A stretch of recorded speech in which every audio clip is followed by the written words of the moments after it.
Olá, queridos ouvintes. Está começando o programa Jesus por Emmanuel. Estamos estudando o livro Caminho, Verdade e Vida, psicografia de Francisco Cândido Xavier, pelo Espírito Emmanuel. Hoje vamos estudar o capítulo 18 com o tema Purificação Íntima. Eu sou Luiziane Saraiva e farei o estudo com vocês. Caminho, Verdade e Vida, capítulo 18, intitulado Purificação Íntima. Alimpai as mãos, pecadores, e vós de duplo ânimo, purificai os corações. Tiago, capítulo 4, versículo 8. Cada homem tem a vida exterior, conhecida e analisada pelos que o rodeiam, e a vida íntima, da qual somente ele próprio poderá fornecer o testemunho. O mundo interior é a fonte de todos os princípios bons ou maus, e todas as expressões exteriores guardam aí os seus fundamentos. Em regra geral, todos somos portadores de graves deficiências íntimas, necessitadas de retificação. Mas o trabalho de purificar não é tão simples quanto parece. Será muito fácil ao homem confessar a aceitação de verdades religiosas, operar a adesão verbal a ideologias edificantes. Outra coisa, porém, é realizar a obra da elevação de si mesmo, valendo-se da autodisciplina, da compreensão fraternal e do espírito de sacrifício. O apóstolo Tiago entendia perfeitamente a gravidade do assunto e aconselhava aos discípulos a limpassem as mãos, isto é, retificassem as atividades do plano exterior, renovassem suas ações ao olhar de todos, apelando para que se efetuasse, igualmente, a purificação do sentimento no recinto sagrado da consciência, apenas conhecido pelo aprendiz, na solidade indevassável de seus pensamentos. O companheiro valoroso do Cristo, contudo, não se esqueceu de afirmar que isso é trabalho para os de duplo ânimo, porque semelhante renovação jamais se fará tão somente à custa de palavras brilhantes. Bom, meus irmãos, neste capítulo, Emmanuel nos chama a atenção para alguns pontos muito importantes. O primeiro deles é a necessidade de conhecimento pessoal, do autoconhecimento. É muito importante conhecermos nossas mazelas e nossas deficiências, para que possamos reconhecer nossas responsabilidades e limitações. É um exercício de humildade, né? Como o próprio texto diz, o mundo interior é a fonte de todos os princípios bons ou maus. Ou seja, como estamos alimentando o nosso interior? Como nós estamos operando no bem para iniciarmos essa purificação íntima? É muito importante pensarmos nisso. E nessa sequência, Emmanuel chama a atenção para um outro ponto, tão importante quanto o primeiro, que se trata da imagem exterior e suas reverberações ou consequências. Neste ponto, nós somos chamados para a responsabilidade que temos a partir do nosso exemplo. Precisamos nos purificar internamente para podermos ter credibilidade em nossas ponderações. O discípulo do Mestre Jesus, ele deve guardar as suas palavras, com certeza, mas não apenas no coração, e sim prioritariamente no nosso agir. Ainda temos uma bagagem interna pesada e contaminada, resíduos dos nossos processos de maturação ao longo de tantas existências, mas estamos no caminho, rumo ao progresso moral, exercitando a cada instante o nosso trabalho de purificação. Olha que coisa maravilhosa, né? Nós sabemos que nós não somos perfeitos, nós sabemos que nós temos uma série de questões a resolver, mas é muito, muito satisfatório e consolador sabermos que estamos no processo e, acima de tudo, que nós não estamos sozinhos nesse processo. Por isso que é tão importante, irmãos e irmãs, todos os nossos ouvintes, é tão importante nós pensarmos na nossa responsabilidade em termos um exemplo crível. Não adianta nós querermos chamar a atenção das pessoas, divagarmos sobre ideologias, divagarmos sobre uma série de questões conceituais, se o nosso exemplo contradiz o que nós falamos. E o nosso exemplo só será real a partir do momento que nós tivermos condições de não precisarmos falar, que a fala seja apenas um complemento, mas que todo o nosso agir, todo o nosso exemplo já seja a nossa bandeira de credibilidade. E esse processo de trabalhar a imagem, ele nos leva ao terceiro ponto da nossa leitura, que é o esforço pessoal e intransferível para a efetivação dessa reforma interior, né? Imaginemos que nós temos um livre-arbítrio e imaginemos que nós temos uma inteligência.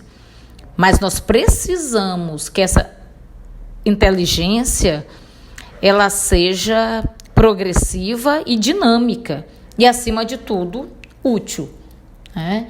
Então, é muito importante nós falarmos desse esforço pessoal para que nós possamos efetivamente iniciarmos esse processo de reforma íntima. Emmanuel, ele nos relembra que nós devemos analisar as verdades religiosas e que nós sabemos que são possíveis de serem aceitas, né? E que esse processo de adesão a várias ideologias edificantes, ele se torna mais fácil, né? Emmanuel nos conclama a pensarmos que não basta apenas nós aderirmos a esses pensamentos, a essas orientações, né? Há uma canção popular que diz que a lição sabemos de cor, só nos resta aprender. Então, difícil, meus irmãos, é realizarmos a obra em nós mesmos, ou seja, buscarmos conhecer e reconhecer no nosso íntimo quais demônios, entre aspas, né? Quais questões pesadas, internas, nos impelem, ou nos impedem, melhor dizendo, a caminhada e nos impedem o desenvolvimento de um bom exemplo. Para que essa obra funcione, para que essa reforma, que essa purificação interna seja efetivada, devemos nos valer da autodisciplina, do auto-perdão, do espírito de sacrifício e do espírito de desapego ao que pode nos estagnar, ou seja, ao que pode atrapalhar o nosso avanço rumo ao progresso, de forma constante e efetiva, né? Para que possamos efetivamente avançar. Então, é muito importante que nós aprendamos a trabalhar essa autodisciplina, aprendamos a nos conhecer, a nos amar e a nos auto-perdoar, né? O auto-perdão, ele é fundamental nesse processo. Sabemos o que fazemos, sabemos o que podemos errar, mas, acima de tudo, nós temos que ter condições de pensar, sim, estou no caminho, tenho que aprender muitas coisas ainda, estou disposto a isso, e aí entra a vontade, né? Já estou aprendendo quais são as etapas que precisam de ajustes e vou avançar. E aí o autoconhecimento, ele também nos auxilia a percebermos em que nós precisamos investir em nós mesmos, para que efetivamente nós possamos trabalhar esses pontos que precisam de auxílio sem desanimarmos, né? Sem perdermos a força, a coragem e, acima de tudo, a fé de que essa purificação, de que essa reforma íntima é totalmente possível, né? E, por fim, observa-se que a orientação do apóstolo Tiago aponta a urgência em limparmos as nossas mãos. Observemos isso, né? Limparmos as nossas mãos.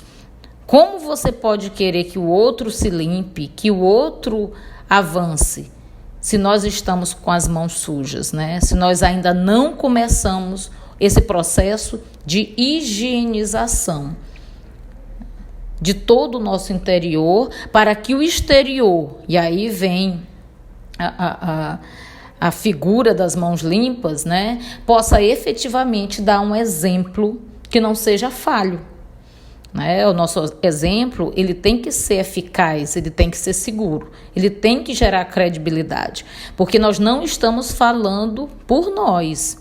Quando nós nos apresentamos como cristãos, quando nós nos apresentamos como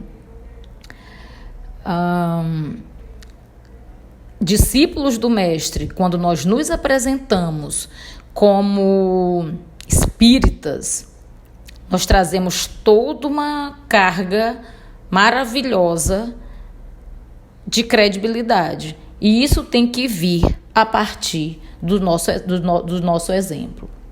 A nossa mensagem fraterna, ela tem que estar pautada em um interior renovado, com sentimentos purificados, oriundos da nossa própria consciência como aprendizes. Ainda estamos no processo, né, meus queridos e queridas? Ainda estamos no processo. Por ser necessário o fortalecimento da vontade, somos chamados a cada instante para renovarmos a nossa fé, o nosso espírito e o nosso íntimo. Eis a mais nobre missão do nosso apostolado, a nossa reforma íntima. E o exemplo que orienta, que cura e que fortalece.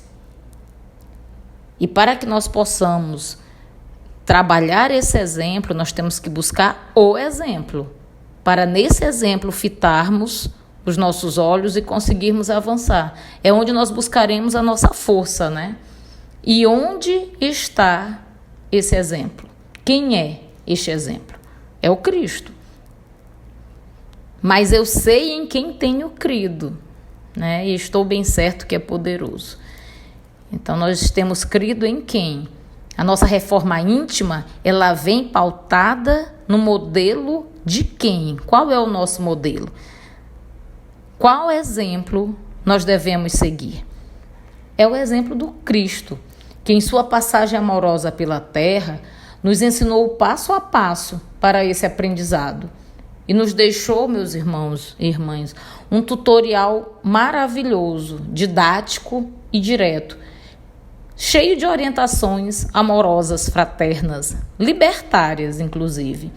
E essas orientações, elas estão disponíveis nos evangelhos e mais profundamente reveladas pelas orientações da espiritualidade, né? Nós temos o Evangelho segundo o Espiritismo, nós temos o Livro dos Espíritos, o Livro dos Médiuns, temos todo um conjunto de obras que trazem para nós as orientações que nós precisamos para termos o fortalecimento que essa caminhada exige de nós.